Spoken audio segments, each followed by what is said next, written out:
So what? I'm afraid my beaker might be too small. That's good. No. My microphones might be too wide. Let me close. Oh, no. Perfect. But Are you filming?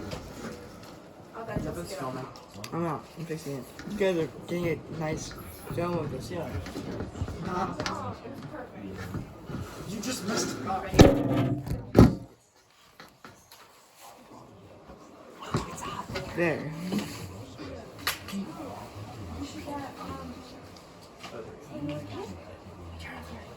Just this room. Alright. Hey, alright, and we're gonna go. Are we filming? Yes? Yes, alright. Alright, so we are gonna cover both the chapter that we did last week and the chapter that you read in preparation for this week. So both redox reactions and batteries, because they're the same thing. So what did you guys think of your reading for last week? Batteries in preparation for today. I loved it. Thank you. Thumbs up. And all right.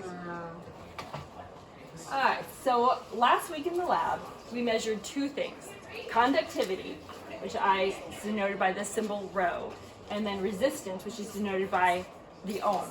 So if you started graphing your information, I think it's fine. your data from last week, I'd like you to, your first graph, we'll cover this at the end, should look something like comparing the different concentrations of salt solution, saline solution with sodium chloride, to the different resistances and conductivities that you measured. And you'll find that they are inversely proportional. As resistance goes up, conductivity will go down, and as conductivity goes up, resistance will go down. And then we'll look at the other substances you tested against that trend line that you generate between your resistance and conductivity and your saline solutions, and see where they fall on that trend line that you generate. All right, so direct current is what we see in batteries. So where do we find batteries?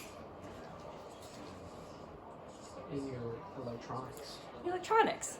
Like in the store. Like give me some examples. Like more and more, the world is being run by batteries instead of wall A current. Tesla car. Tesla cars, solar vehicles, or not solar, electric vehicles. What's filming me right now, hypothetically? Phones. Cell phones, laptops, solar panels will often feed battery banks. So a direct current has one electron going in, one coming out. It's a one-to-one, it's a continuous energy flow, as opposed to alternating current. And this is what we'd see from our wall outlet. And I often think about it as kindergartners in line to get food. Like one pushes one, the other one pushes back. Somehow they all get through the line, but there's a whole lot of pushing going on.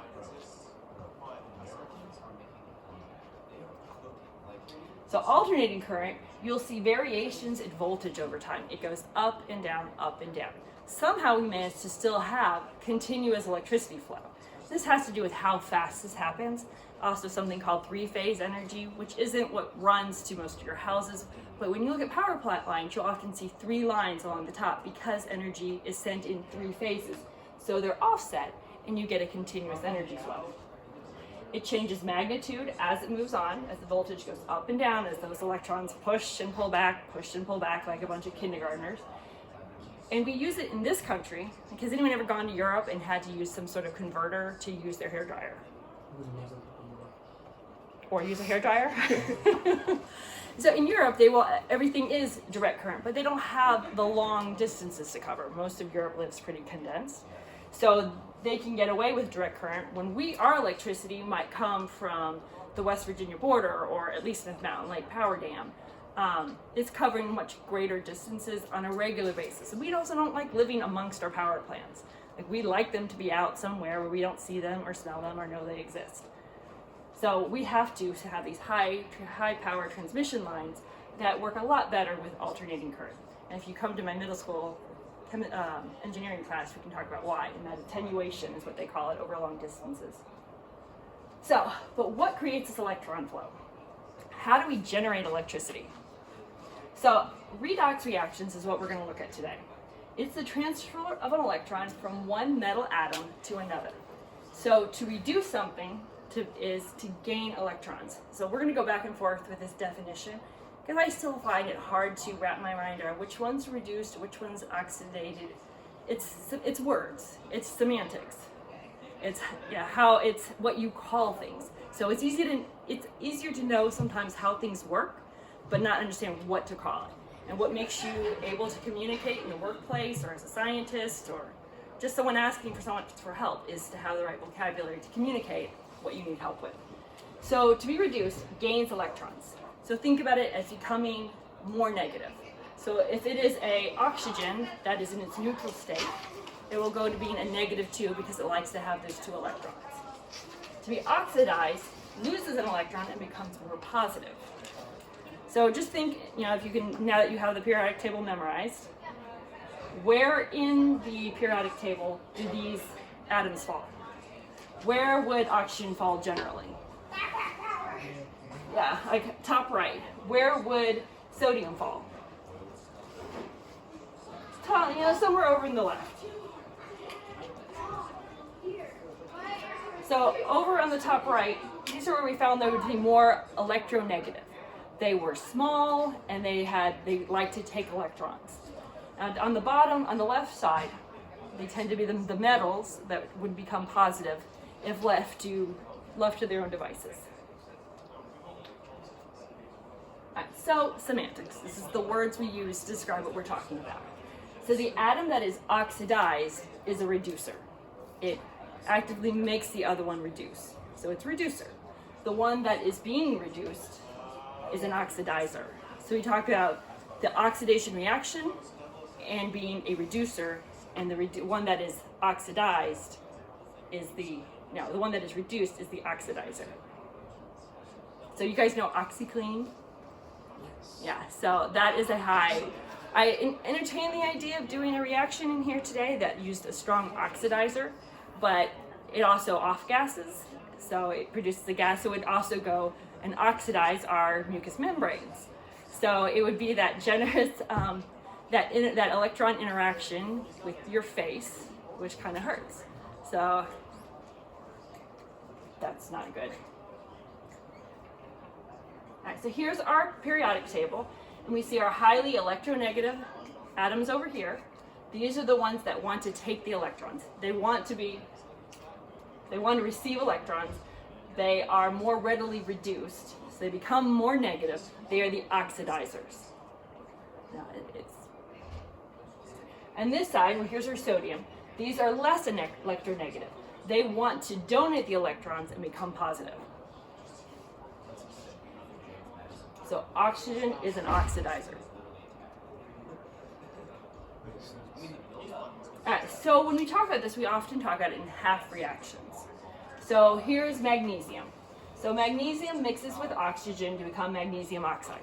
Okay, and we see we've got two magnesiums, 2 oxygens here. Well, we have 2 magnesium oxides, so there's 2 oxygens. So we see that reaction's balanced. But now we want to break it down into each half reaction and see what each molecule is doing. So take a minute and study this. We have the 2 magnesium. It still stays 2 magnesium, but it becomes a double positive charge. Look on your periodic table and where it is, where magnesium falls.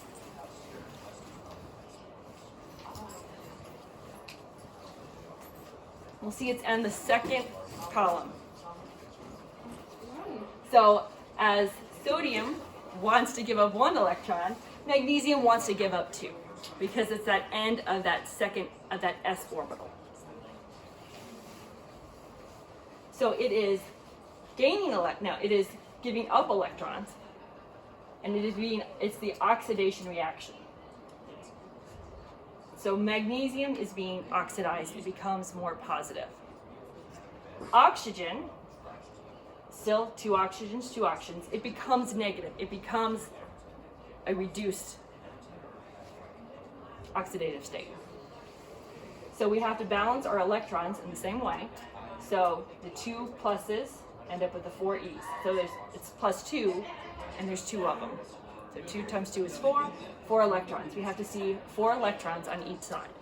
So this activity, it has a lot of room for mistakes. Like there's just a lot of opportunity for error. So I would work these ahead of putting it on here, and sometimes I would get the electrons wrong. All right, so what would be the oxidative state of each atom? So I want you to try and answer this. So what is the oxidative state of magnesium and oxygen? So an elemental thing, if it starts at the ground state. So what would be the oxidative state of each magnesium in ground state? What is oxidative state? So oxidative state is what the charge would be if you split the molecule in half and divided it. So magnesium by itself would be 0. It starts off as 0, it's in ground state. Magnesium and magnesium. Oxygen by itself, we're going to say that starts off at 0. It's a covalent bond where they're sharing, but it's going to start at 0. So oxidative state means it's the charge as if it was separated from the other atom. It's standing by itself. All right, so magnesium starts at 0, and we saw it ends up as +2. Oxygen likes to be -2. Magnesium would go to +2 because that's where it goes once it reacts. So it loses the 2 electrons to become positive. So oxygen 2 starts off, it's called a diatomic atom molecule. It's in its ground state. When you separate them apart and it reacts, it's going to become -2 because that's the way oxygen likes to go once it reacts. So then you write it with how the electrons transfer, as we saw in the last slide. I think it's the same slide. Oh, no. All right, so then, because we start with 2 magnesium and 2 oxygens, we just multiply each times 2. So magnesium goes from +2, 0 to -2. So it goes from 0 to +2. Oxygen becomes a -2, and we move the oxygens, and you multiply it times 2 to account for there being 2 atoms of each. All right, so I want you guys to try this. We start with copper, that is in a ground state, and hydrogen, that is a positive. It becomes copper with a +2 charge, and hydrogen, that is going to be the ground state. How are those electrons going to flow? Can you try and write the half reactions? Try. Start with copper plus some number of electrons, ends up with copper 2. And the electrons are going to be on the right side of the equation.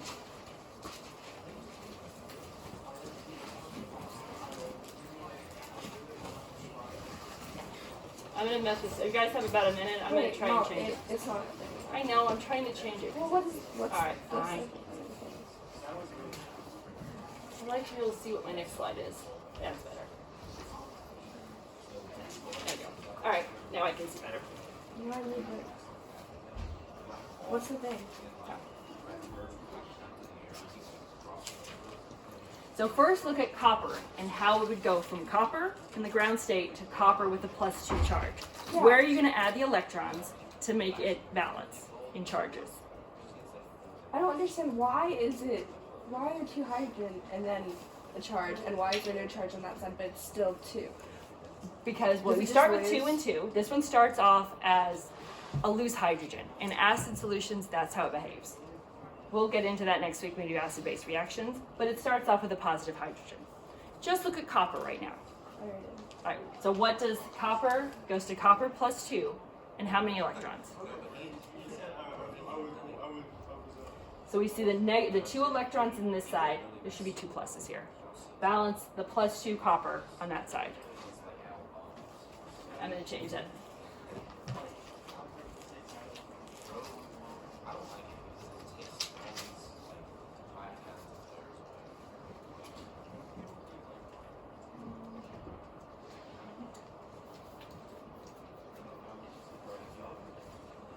What are you trying to do? All right, I added the 2 pluses to the copper. So these 2 positive positive charge, positive 2 charge, with the negative 2 electrons makes it neutral, 0, which balances this ground state copper. Both sides of that equation have a 0 charge. So 2 electrons were kicked off in that reaction. So the hydrogen. Look at the hydrogen without looking at my answer. You're going to have 2 hydrogens on the left side of the equation to balance the 2 electrons on the left side of the equation to balance out the 2 that ended up on the right. It's going to look like this.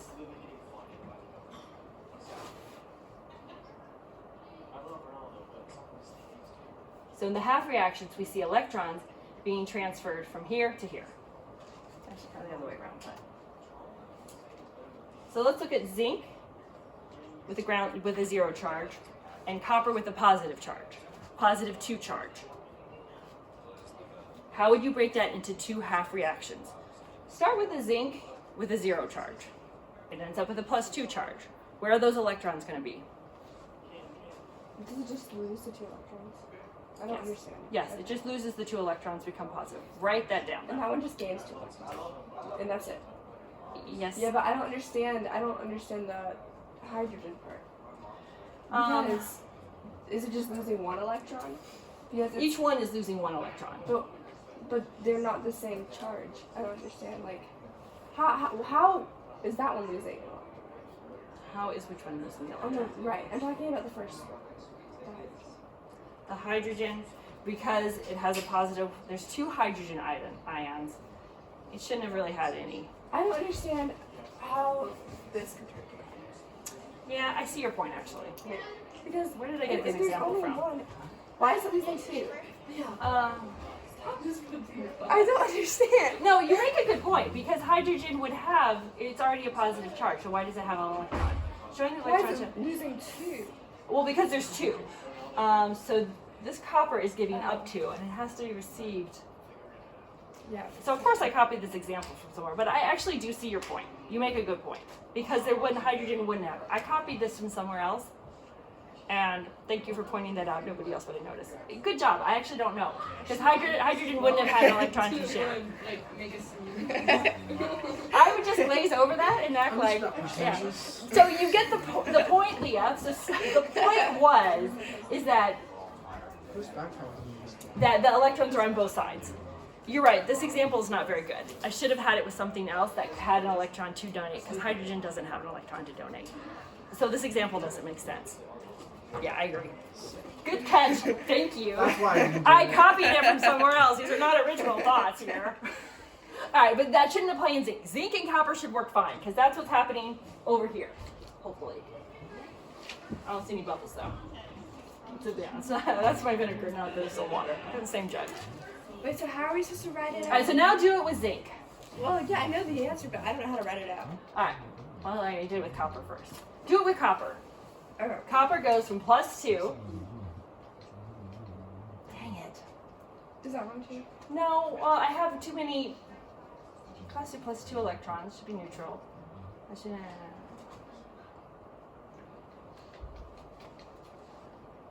So zinc goes to. No, that's right.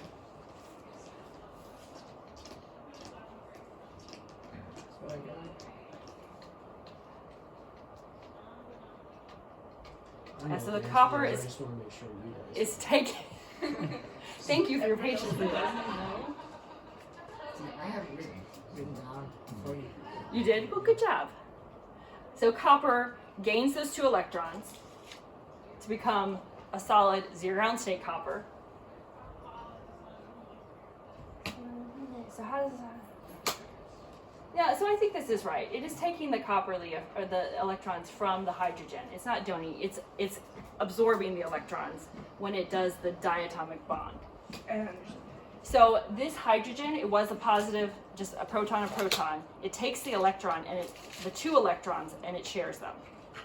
I think I'm just confused because since it's like 2, like there are 2 things, but I think it's just, I think it. Yeah, so this isn't giving up electrons. This is actually is the one receiving the electrons in this step. The Yeah, so copper it is makes what's it giving up the negative, electrons. But there are 2 molecule thingies. I don't know. A diatomic molecule. Two atoms that make one molecule. I don't know what that diatomic means. Di means two. Atomic. Atomic means atom. Oh. Well, why would you say that like that? Why can't you just say two atoms? Is it that each hydrogen atom has a +1 charge, and so accepting the 2 just makes them both neutral? Exactly. Thank you, Grayson. That makes sense. Your turn. Okay. Yeah. Alright, Okay. so we clear on the zinc copper reaction? Yeah. Because we're going to come back to that. So copper takes the 2 electrons that the zinc has donated. Does that help over there? Alright, so here's another one. I think this one's a little trickier because there's 3 aspects. Oxygen. Yeah, so this is, what's it called? Anyone know what it's called? The oxidation of iron? Rust. Rust, yeah. So this is a rust reaction. And so give this one a shot. It's a little trickier because there's 3 reactants.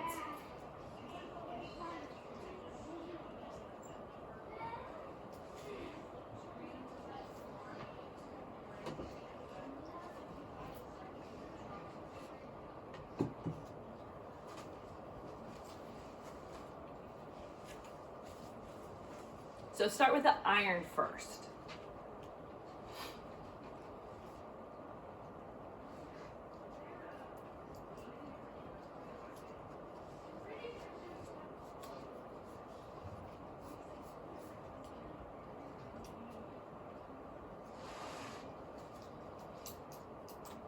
All right, so first one, +2 charge, and there's 4 of them. So it had to be 4 electrons to balance that out.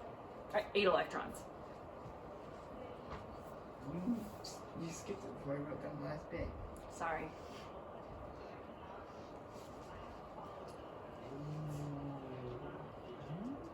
Ready? What next? Look at the oxygen. It goes from a 0 charge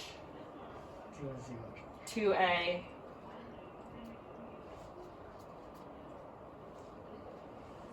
like I said, the oxygen. This one was a little trickier because it gets the oxygen goes with the hydrogen.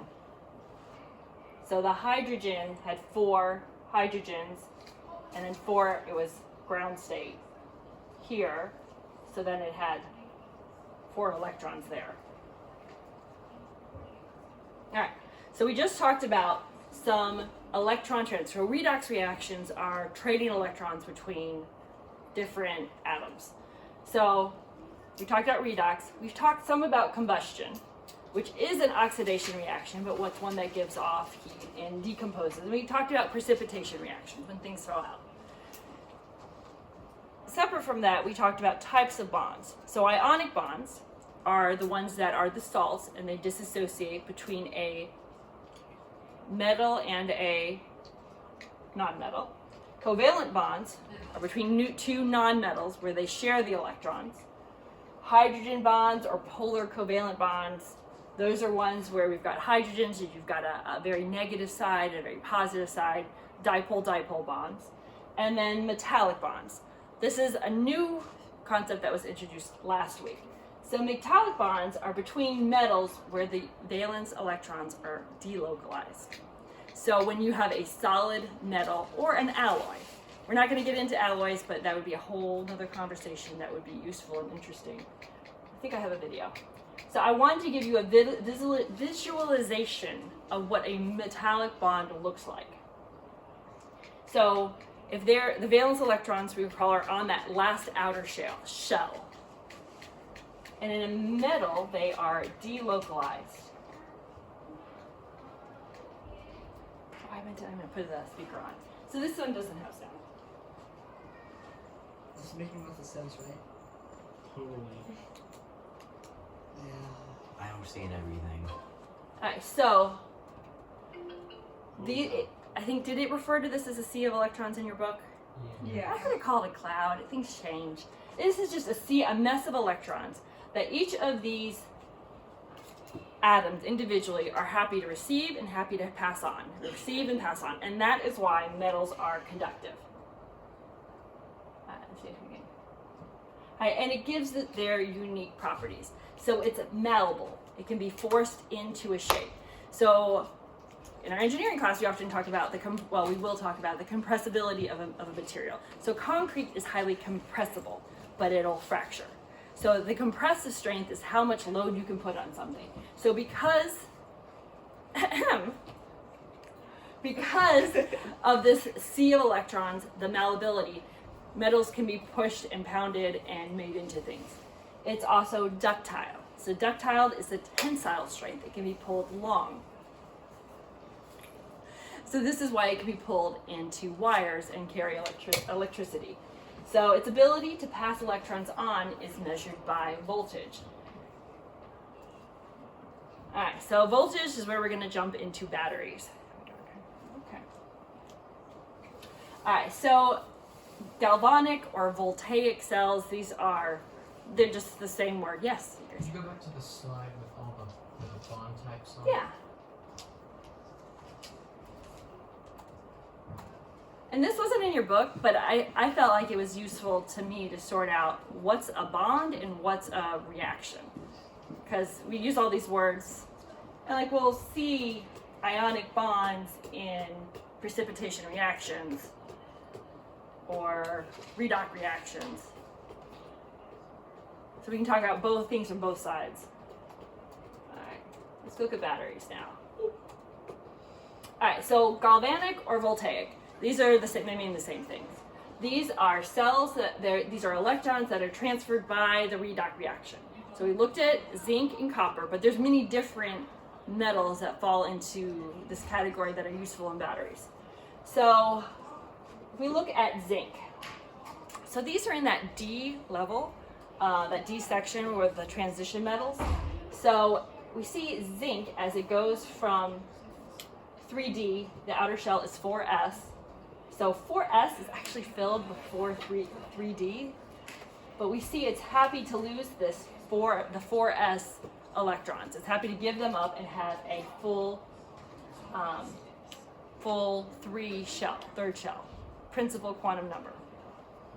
So that, the process of giving up those electrons, is being oxidized. So if you find copper and zinc on your periodic table, they're right next to each other. So it's only slightly more electronegative than zinc is slightly more electronegative than copper, but it's still a difference. So I think in your book it talked about why would you not, as a plumber, join zinc and copper together if you're using a galvanized pipe, which a galvanized just means it's coated in zinc so it doesn't rust. Why would you not use a galvanized pipe to weld it to a copper, solder it to a copper pipe if you're a plumber? Because both items can be used in plumbing. What would happen? Battery? It would start behaving like a battery. The zinc would start oxidizing and giving up that electron, handing it over to copper, which would be reduced. In the reduced state, we see copper goes from a 3D9, short one, to a 3D10, and then a 4S1. It has to tolerate having only one electron in its 4S shell. But because it has that sea of electrons that just kind of floats around, it tolerates that oxidative state. Even though up until this point we've learned that it doesn't want to just have one thing in its 4 shell. Yeah, that's it. See if it works. The galvanic or voltaic cell is the most easy and fundamental cell to understand. Let's take a look at this animation to see how this cell produces a voltage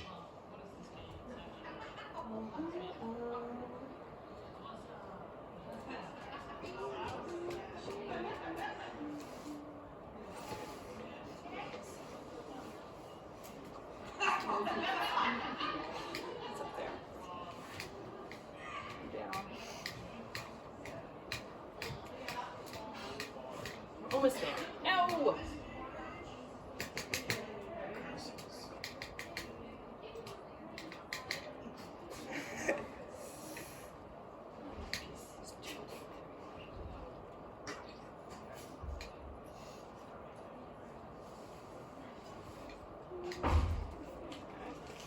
and current flow. It all starts with 2 materials, zinc atom and copper ion. The zinc atom always wants to lose 2 electrons. Only when it loses 2 electrons does the zinc atom become stable. However, in order to achieve stability, the copper ion wants to accept 2 electrons. Therefore, if we connect them together through a conducting cable, there will be 2 electrons flowing through them. If we can produce more such zinc atoms and copper ions in a sustainable way, then we will be able to achieve a continuous flow of current through the connecting cable. Let's see how we can achieve this. To produce copper ions and zinc atoms sustainably, let's use a copper sulfate solution, which is composed of numerous copper ions and a zinc metal bar, which, as the name implies, contains a lot of zinc atoms. The copper ions in the solution are starving for electrons. If we connect the solution and the metal bar together, then the zinc atoms in the bar will want to donate their electrons. But after donating, the zinc is transformed into ions, and ions cannot stay in a metal. So we'll have to introduce another aqueous solution around the zinc metal bar to accommodate these new zinc ions.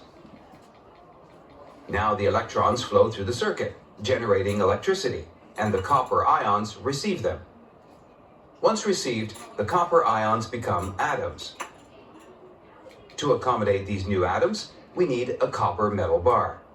This unique arrangement will produce a voltage and electron flow. However, there is an issue. You might have noticed that in the course of this process, positive charges are accumulated on the left side and negative charges are accumulated on the right side. As these charges build up, they block the journey of electrons. Here you can clearly see how the built-up charges impede electron flow. Therefore, proper measures must be undertaken to ensure that the electron flow is continuous. A simple solution for this is a salt bridge. The salt bridge is an aqueous solution with a lot of Na+ and Ci- ions inside it. This bridge is blocked at both ends with cotton material. However, this cotton material is capable of conducting the Na+ and Ci- ions. If the charge outside of the salt bridge is positive, then negative ions will get out, and vice versa. What exactly happens when the salt bridge is introduced in between the chambers? The excess positive charges on the left side will obviously attract the negative ions inside the salt bridge. These ions will leak out and neutralize that region. The exact opposite process will happen on the right side, and there also the accumulated charges will get neutralized. In short, the introduction of the salt bridge made the voltage and electricity production sustainable. The cell we have just created is known as a galvanic or voltaic cell. You can observe that over time, the zinc metal bar erodes as So it loses zinc ions, becoming thinner and thinner. we'll start entering solution, The exact opposite happens on the and the copper will start coming out of solution as it becomes part of that copper bar when those electrons change position. So last week when some people might have observed that the higher concentration saline solution became darker when we had our copper wires in there, and that was part of that copper eroding, oxidizing, leaving the copper wire and entering the solution. If I had not thought it dangerous, we would have then taken that the next step farther and done some electroplating with a solution like that. Electroplating is when you take that copper, that solution, and electrify what you want it to go on, and you see the electrons, the copper go from the one you're trying to electrify, move on to what you're doing. So something I think it'd be cool for Ben to do. I was reading about how you can paint, you can 3D print something which is plastic, which won't receive electroplating, but graphite. You could paint your 3D printed plastic with graphite, and then the metal will adhere to that through electroplating. So I guess the things we're seeing were people making pins that they then like metal coat. So like Leah's earrings, her Christmas present, we looked at $200 solid gold earrings, or we looked at, I'm not gonna tell it, 10% the cost, electroplated, gold-plated earrings. So y'all know her earrings are now just gold-plated, not solid. I know. But she was really glad. She was so glad I saved the money so she can have groceries. All right, so a couple of vocabulary words that I think are really important are anode and cathode. And the anode is the negative post, the zinc, and the cathode is the positive post. Now I was fighting with this up here. Here I have the copper and zinc electrodes. Electrode, I think, is one out of, when you don't know if you're talking about the anode or cathode, you can just call it electrode. I've got my two electrodes hooked up to my voltmeter, and I didn't pay much attention to how I was hooking it up. So you can see, because I was fighting with it during the film, it's negative. It's because I have them hooked up in reverse. If I switch it, it'll be right. So the anode is collected to the negative post, the zinc. The cathode is attached to the positive post, the copper. So the little saying, like you've got sayings, remember the stars or something else. So for oxidation reactions, anode and cathode, it's an, ox, and red cat. So in our other room, we had 2 doors. So let's pretend there's a door. Right, close your eyes. Well, first, see what I'm talking about. Pretend there's a door there, an exit door, and this is the entrance door. And you're only allowed to go out that door and come back in this door. So if you close your eyes and visualize at our imaginary door, and ox standing by that door, guarding it. And then over by this door, envision a red cat. So the oxidation point is your exit point. It's where electrons leave. It's giving up the electrons. So this red ox minotaur is guarding that door. And then over here is this red cat saying, come on, come back in here. This is what an electron, a redox, a battery reaction is your minotaur and your red cat guarding the electrons as they smirk, but you are going to remember this. All right, so the anox, a minotaur creature, and then here the cat saying, come back in. And the cat is being reduced because it's taking in the electrons, and the ox is just kicking you out. Get out electrons. And together, this electromagnetic potential, electromotive force, because it's the motility, the mobility of these electrons moving, is what is voltage. All right, so voltage versus current. So voltage is the potential energy difference. Electricity is often compared to water, which that analogy breaks down pretty fast, but it's good at this stage. So voltage is the potential difference. Current is how many electrons are passing at a certain point. I have another video I want you to watch. Oh, it worked so well this time.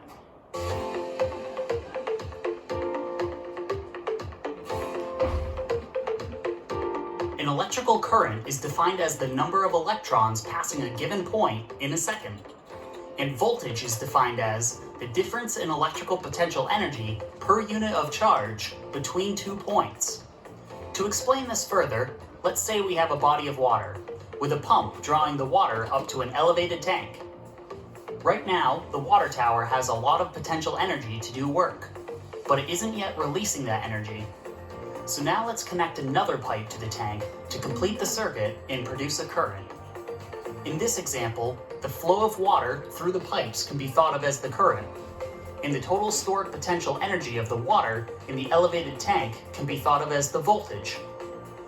If we made the pipe larger, the potential energy, or our voltage comparison, would remain the same, while the current would increase.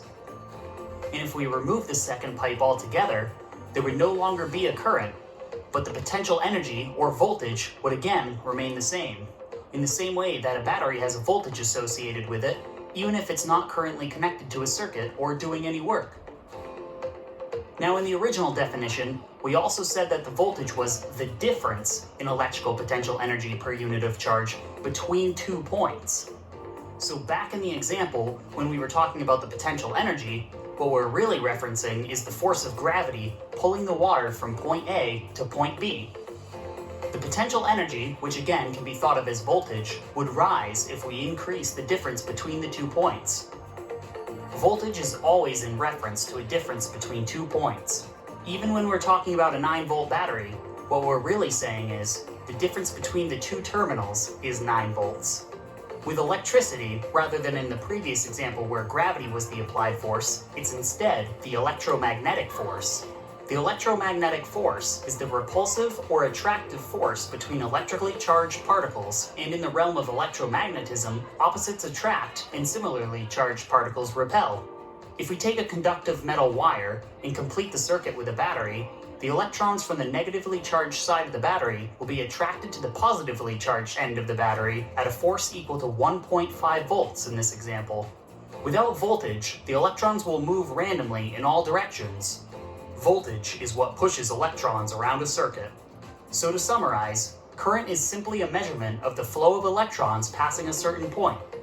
And voltage is the electrical potential difference between 2 points, and is the driving force within a circuit.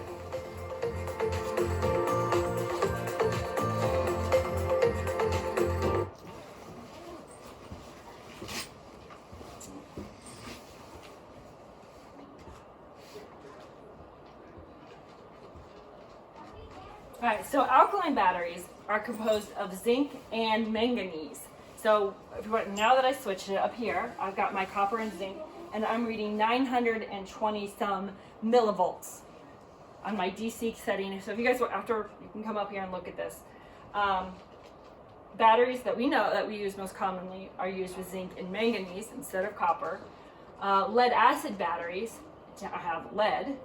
If you have a 12 volt battery, it's made up of, each one is made up of 2 volts, because in that lead reaction it generates 2 volts between the lead and the lead oxide. So you need 6 cells to make 12 volts.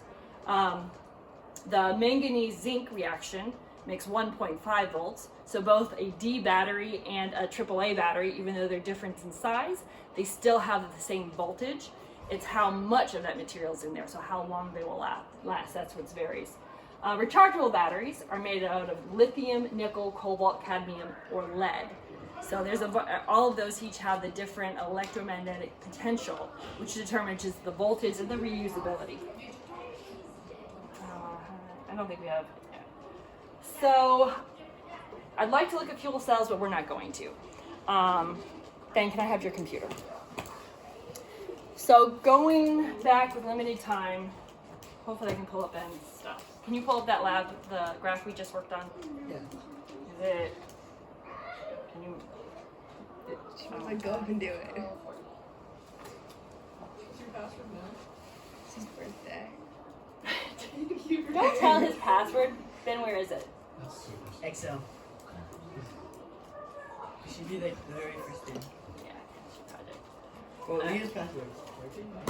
So I think I'm going to be able to stay around after the gathering. So I am happy. I want to help you with your graph. So this is what I did with Ben. I don't know how, you won't know this unless I tell you how to do this. So I'm telling you how to do this. I wanted you to wrestle with your data for the first week, or at least give it a stab. But now I'm telling you how to do it. You have one set of information that is known. So when you make your graph, you're trying to find the correlation. How does A affect B? You're creating a model that says how things would behave if you did something unknown. So we had known concentrations of sodium chloride. So I had Ben put his liquids, then his resistance, and his measurements. Well, I told you to. Yes, I did. I did it myself. Okay, well, I told you to, and then he'd already done it. So the first 3 solutions, we had known concentrations. So we could create a model to predict how the resistance and the current would behave based on those known concentrations. So on his x-axis, he has the 5, 10, and 15% solutions. We just threw this together. So it doesn't have the right units, you'd have to play with that. So this is the solutions, and this is the current that he measures. We went through different models. So we made that by, we took the 2 things we were going to graph. We went to insert, we went to the table setting, and charts, and we picked which chart we were going to use. Scatter plot. So now this is his resistance. His resistance does not correlate. He might have bad data, and that's fine. He could consult with a classmate and say this is more likely. The current gave a great relationship. So here, let's add trend line. So I added the trend line, and then I would go down here and find the R squared, display it. So this R squared is 0.5. A 0.5 R squared is not reliable. I would then toggle through, the different types of fits. I would look at exponential. That gives me a 0.6, that's better than 0.5. I look at linear, 0.57. 0.4, polynomial is 1. So he did manage to get a fit. 1 is the best fit you can have. He's probably got some crazy equation that describes how resistance drops. All right, well, he has to run with that. 1 is the best fit you can have. Now, for his current, it looks really good. I hope in his report he'll say, I think this number was bad data. I think I didn't zero it. I think the device was defective. I consulted with another scientist named Levi and looked at his data, and this more accurately describes the circumstances. But he adds a trend line. He gets a measurement. He's then going to look at his distilled water, his apple juice, Gatorade, and whatever. He did one as a line graph. The problem with a line graph, this one here, is it has very different scales. Like they're different scales, and you only have space for one scale. You can do two scales if you put it on the other side. It is possible if you're able to navigate that. Over here, he did a bar graph and a line graph. This one behind here. Can you bring that to the front?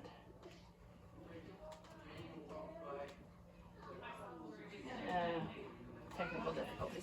This one back here, he's got resistance on one, and then he's got a line graph behind it. That looks pretty good, and he sees how the two correlate. There's no absolute right on how you should display the other sports drinks. There's many ways to do it well. Like, it's up to you to figure it out. But for the scatter plot, you have to have something that you know and see how it responds and create a trend line and an equation. So if you were to have something that had a 20% sodium solution, you could predict what that concentration would be. Okay. So let's move forward with your final lab report. We are guaranteed 2 more weeks here. So next week, you did chapter 18 this week.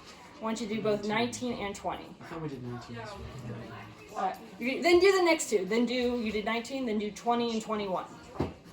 Those are both acid and base topics. I wouldn't have separated those anyway. So we'll only have 2 necessary.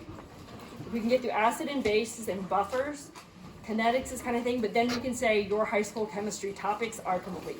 And I think you'll have had a above average education in it, survey of chemistry. I think you'll be equipped for college chemistry. If we continue to meet and go on, we're probably going to do more repetition of the things, more drilling, and then hopefully look at some real-world applications. I don't think we're ever going to electroplate. I just decided it was too dangerous, even though it'd be super